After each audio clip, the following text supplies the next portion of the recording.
सभी को प्रणाम। हम कर रहे हैं एक दिव्य देव स्वाध्याय। आस्तिकता का प्राण है श्रद्धा।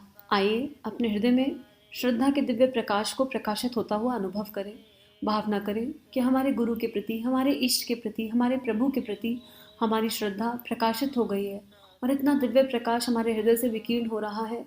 और गायत्री मंत्र का प्रकाश लिए, गायत्री मंत्र का साथ लिए ये प्रकाश सर्वत्र फैल रहा है और अनंत जीवनों को अनंत काल के लिए गुरु इच्छा से प्रकाशित कर रहा है। ओम भूर्भुवः स्वाहा तत्सवितुर्वरेण्यं भर्गो देवस्य धीमहि धियो यो नः प्रचोदयात्।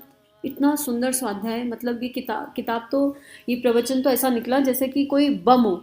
श्रद्धा रूपी बम अंतःकरण में प्रकाशित हो गया है, अंतःकरण में स्थान घेर लिया उसने और वो श्रद्धा रूपी बम अंतःकरण में फट गया है। और जब श्रद्धा का बम फटेगा तो करुणा, प्रेम, संवेदनाएं, उसमें से कैसी चिंगारियां, कैसा प्रकाश निकलेगा जो पूरा हृदय को हिलोरों से भर देगा। इतने अश्रु निकल रहे हैं इसको पढ़ते हुए, इसको समझते हुए। गुरुदेव ने पिछले स्वाध्याय में 2 चीजें बताई कि क्या होता है इस मार्ग पर, क्या बाधा आती है। भाई हम तो चलना चाहते हैं अपने प्रभु के बताए मार्ग पर, लेकिन हम हर समय यस यस हर किसी को करते रहेंगे तो हम नहीं चल सकते। क्योंकि जब हम तप करेंगे, साधना करेंगे, अनुष्ठान करेंगे तो जो संसारिक समझ वाले लोग हैं वो नहीं समझ पाएंगे। फिर वो उसमें हमारे कुटुंबी होंगे सबसे पहले, तो हम उन्हें ना नहीं कर पाते हैं, और ना करते हैं तो विकार के साथ ना करते हैं। तो गुरुदेव ने हमें ये सारी बातें समझाई। फिर हमारी इंद्रियां वो हमें बार बार अपनी तरफ खींच लेती हैं, हम उनके गुलाम बन जाते हैं। गुरुदेव ने हमें ये समझाया कि ये सब चीज़ें, हमें इन सब से बाहर आना पड़ेगा और भीतर के विकारों पर काम करते करके, तपस्या करते हुए और तटस्थ भाव से, लेकिन प्रेम की ऊर्जा से ना कहते हुए आगे चलना पड़ेगा। आगे लिख रहे हैं, मित्रों 15 वर्ष की आयु से ही बराबर 24 साल तक हमें अकेले ही खड़ा रहना पड़ा। हमारे रिश्तेदारों ने इसका बहुत विरोध किया था। पुरातन पंथियों ने तो हमारा विरोध बाद में किया।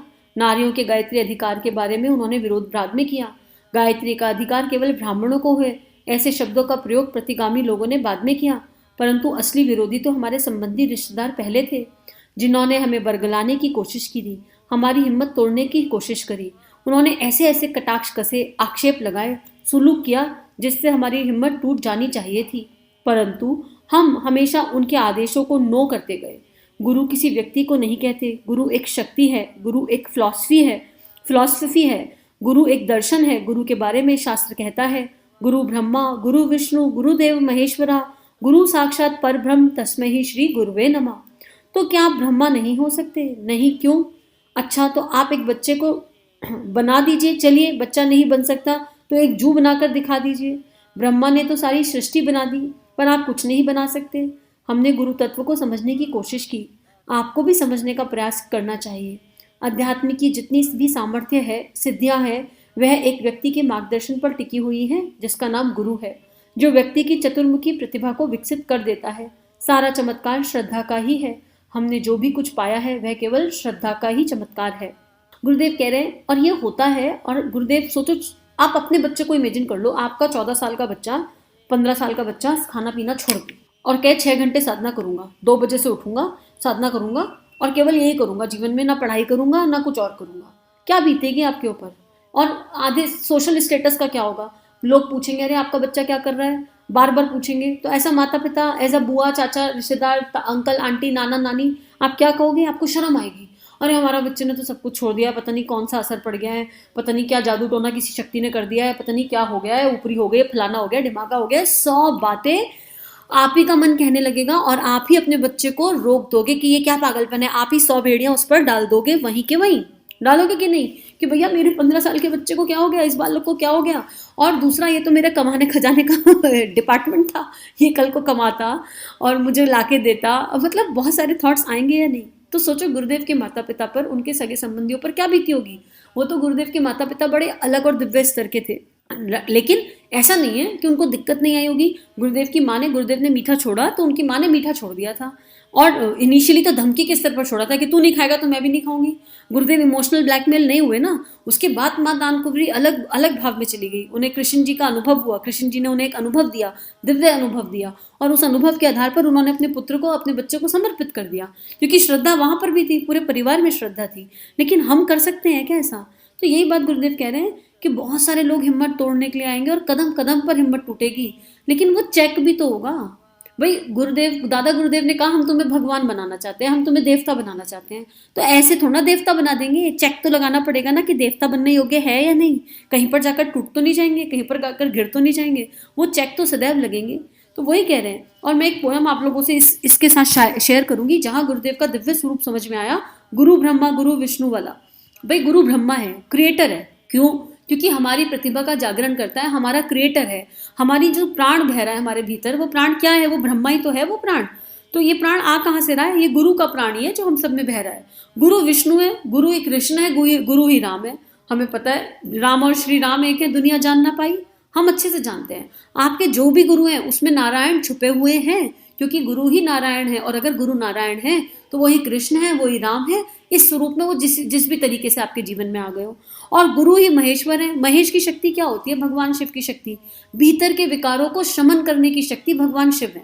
तो हमारे विकारों को गुरु रूपी माँ क्षण क्षण धो रही है, एक एक क्षण। हमसे कुछ हो पाएगा क्या? हमको तो बस इतना करना है कि गुरु ने बोला ये कर दो, तो हम उसे करने चल दिए। वो सफलता असफलता गुरु देखेगा, क्योंकि वो हर क्षण हमारे विकारों पर काम कर रहा है। और फिर गुरु वो शक्ति है कि अगर हम समर्पित खड़े होकर कह दें अब जो आप कहोगे वो हम करेंगे, तो हमारी चतुर्मुखी प्रतिभा का विकास। चतुर्मुखी प्रतिभा मतलब होता है चारों दिशाओं से यश मिलना, सम्मान मिलना, हर तरह की प्रतिभा का विकास हो जाएगा। किसी भी क्षेत्र में पीछे नहीं रह सकते। लेकिन वो प्रतिभा हम कहाँ समर्पित करेंगे? उस परमात्मा को। कितने सारे सिंगर गाना गाते हैं, लेकिन ऐसे कितने ऐसे सिंगर हैं जो उस गाने से लोगों के कारण शरीर को जागृत कर देते हैं। माधवास रॉक बैंड के भजन सुन लो आप, आत्मा रोने लग जाती है, इतने सुंदर गाते हैं। मैथिली करके एक आती है, एक लड़की आती है, बड़ी प्यारी सी है, वो कितने सुंदर भजन गाती है। प्रतिभा तो भजन गाने की मिली हुई है ना उसे। कैलाश खेर के कुछ भजन सुन लो जो आत्मा को स्पर्श कर जाते हैं। ऐसे कितने ही सिंगर्स हैं जिनके कुछ भजन ऐसे हैं जो ऐसे दिव्यता के साथ उन्होंने गाए हैं कि वो आत्मा को स्पर्श कर जाते हैं। प्रतिभा तो गाना गाने की थी, लेकिन वो ऐसे गाने तो नहीं गा रहे ना जो हिप डोंट लाई, जिनके कोई वर्डिंग नहीं, जिनके कोई मीनिंग नहीं। उस प्रतिभा को समाज के खेत में लगा रहे हैं। तो वो गुरु वो प्रतिभा हमारे भीतर जागृत करेगा, और वो प्रतिभा ऑटोमेटिकली अपने आप आराधना में कन्वर्ट हो जाएगी, करनी नहीं पड़ेगी। ये बात तो सत्य है, करना कुछ नहीं पड़ेगा इस राह पर। सब स्वतः होता है। कब? जब हम कह देते हैं आप जो चाहते हो वो करा लो, हम तैयार हैं, हम कोशिश करेंगे। आगे लिख रहे हैं, साथियों हमने जो 24 साल तक अनुष्ठान करने को कहा गया था, उसमें डर था कि हम उसे कैसे कर पाएंगे, परंतु यह हमारी श्रद्धा का ही फल है जो हम उसे पूरा कर पाए। इतना ही नहीं, आगे भी हमारी श्रद्धा बढ़ती ही गई। हमारे गुरु ने जब गायत्री मंदिर बनाने के लिए कहा, तो उसके लिए हमने जो जमीन ली वह एक बगीची थी। उसे खरीदने से लेकर बनाने तक का सारा काम हमारी श्रद्धा के द्वारा ही पूरा हो सका। देश के कोने कोने से हमें इस कार्य हेतु सहयोग मिलना शुरू हो गया। पहले हमारी हैसियत क्या थी, परंतु गुरु के साथ जुड़ जाने पर हमारी हैसियत हमारे मार्गदर्शक के कारण बढ़ गई। यहाँ पर ना थोड़ा सा डिफरेंस ऑफ ओपिनियन है, हालांकि गुरु से नहीं हो सकता, लेकिन गुरुदेव से यहाँ एक संवाद है जो आपके सामने ही रखती हूँ कि ये जो गुरुदेव कह रहे हैं ना, गुरुदेव की श्रद्धा थी और उस श्रद्धा से सारे काम हुए। उन्होंने 24 साल का अनुष्ठान भी कर लिया, उन्होंने मंदिर बनाने की बात आई तो मंदिर भी बन गया, और गुरुदेव की श्रद्धा थी। और दादा गुरुदेव तो कण कण में साथ थे। पर हम लोग कलयुग में ऐसी संतान है जिनकी श्रद्धा भी डगमग हो जाती है, और ऐसे में भी वो गुरु हमें प्यार कर रहा है। आप ये सोचो, गुरुदेव का तो पासंग भी नहीं है, हम गुरुदेव के कहीं इतना सा निकट भी नहीं है, ठीक है, और फिर भी वो गुरु हमें प्यार करता है, हमें काम देता है, और हम वो काम करने में कितनी ऊपर नीचे करते हैं। गुरुदेव ने तो बिल्कुल 24 साल तटस्थता से किया। हमें 24 दिन का अनुष्ठान करने के लिए बोल दें, हम जो है बीच बीच में छुट्टी मार लेंगे, बहाने लगा देंगे, अच्छा 11-11 दिन का करके करें क्या? ऐसा होता है। और श्रद्धा क्या, कृपा से काम होते हैं। मेरे को इतने काम गुरुदेव ने सौंपे, और अभी समझ नहीं आता, अभी समझ में आता है कि उनकी योजना बहुत बड़ी थी, ठीक है, और वो ऑटो पायलट मोड पर चल रहे हैं सारे काम। जैसे फॉर एग्जांपल एक 4 टाइम की समूह साधना होती है, ठीक है, तो उसमें वो उन लोगों के लिए है जिन्होंने कभी साधना नहीं करी लेकिन वो करने की इच्छा रखते हैं। तो भाई आप दिन भर में 8 मिनट एक टाइम कर लो ग्रुप के साथ, आपकी एनर्जी को कंट्रीब्यूशन मिल जाएगा, ये भाव रहता है। ऐसे ही ऑनलाइन एक एकादशी का अखंड जब चलता है, उसके ऊपर हमने सत्संग किया था पीछे, या फिर उपासना समर्पण योग वाग्मय का सबके सामने ऑडियो बुक में आना, या भावी पीढ़ी नवनिर्माण का चलना, इसमें मैं कहीं कुछ नहीं करती हूँ, कहीं कुछ नहीं, केवल एक फुलझड़ी लगाई थी, उस फुलझड़ी के माध्यम से लोगों को इकट्ठा किया, उनसे पूछा, और काम ऑटो पायलट मोड पर हो रहे हैं। तो आप समझो कृपा हो रही है ना। मैं क्या कर रही हूँ? कुछ भी नहीं कर रही, लेकिन कृपा बरस रही है, और क्रेडिट बिना बात का क्रेडिट दिए जा रहे हैं, बिना बात का क्रेडिट दिए जा रहे हैं, बिना कुछ करे क्रेडिट प्राप्त हो रहा है। तो ऐसा लगता है कि हर काम कृपा से होता है। बस वो जो कह रहे हैं उस दिशा में चल लो। जैसे ये चैनल शुरू करने के लिए गुरुदेव ने जब कहा था तो बहुत हंसी आ रही थी अपने ऊपर, कि मानो हंसी आ रही थी। क्यों हंसी आ रही थी? मैं गुरुदेव से कह रही थी कि मैं आपका वो बच्चा हूँ जो रो रो के आपसे ये प्रार्थना करता था, गुरुदेव स्वाध्याय नहीं हो पाता, कोई व्यवस्था बना दो। 5 साल 6 साल पहले तक, शायद 2012-13 तक मैं रो रो के प्रार्थना करती थी, गुरुदेव मुझे स्वाध्याय में मन नहीं लगता, कुछ कृपा कर दो कि स्वाध्याय कर लूँ, कुछ कृपा कर दो। और आप उसी बच्चे से कह रहे हो कि चैनल पर स्वाध्याय करो, मतलब आप भी क्या ही बात करते हो। ऐसा गुरुदेव से संवाद हुआ और अब देख लो कृपा से स्वाध्याय हो रहा है। पता नहीं कौन आता है और बोल के चला जाता है, मुझे समझता भी नहीं। कम पढ़ती कम हूँ और एग्जाम्पल ज़्यादा क्रिएट बताती हूँ, कहाँ से आ जाता है नहीं पता, यकीन मानो नहीं पता। और ये ऐसा भी नहीं है कि इन किताबों को पहले से खोद के रख रखा हो या सब पहले से पढ़ी हो। जन्म शताब्दी पुस्तक माला आप सबके साथ ही शुरू करिए और आपके सबके साथ ही पढ़ी जा रही है। आप सबके साथ एक एक शब्द पढ़ रही हूँ, कहीं पर अटकती भी हूँ तो गुरुदेव की तरफ देख लेती हूँ, अच्छा आप चाहते हो तो अटका तो, अब मैं क्या करूँ, आपने कहा था करना है, आपने कहा था सब आप कराओगे, तो जब सब आपको कराना है तो आप ही कराओ, आगे क्या होगा कैसे होगा नहीं पता।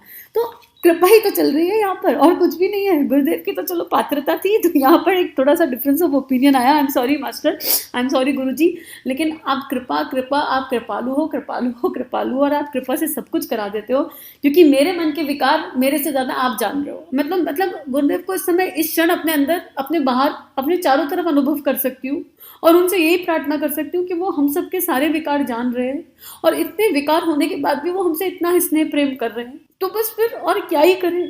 तो ये जीवन, ये सांस उन्हें समर्पित हो जाए और कृपा, ऐसी कृपा करो कि ये विकार एक तरफ रह जाए और आपका काम एक तरफ, आप जो चाहते हो वो करा लो करा लो करा लो। बस आपसे यही विनम्र प्रार्थना, यही विनम्र प्रार्थना। सभी को प्रणाम, सभी को आभार।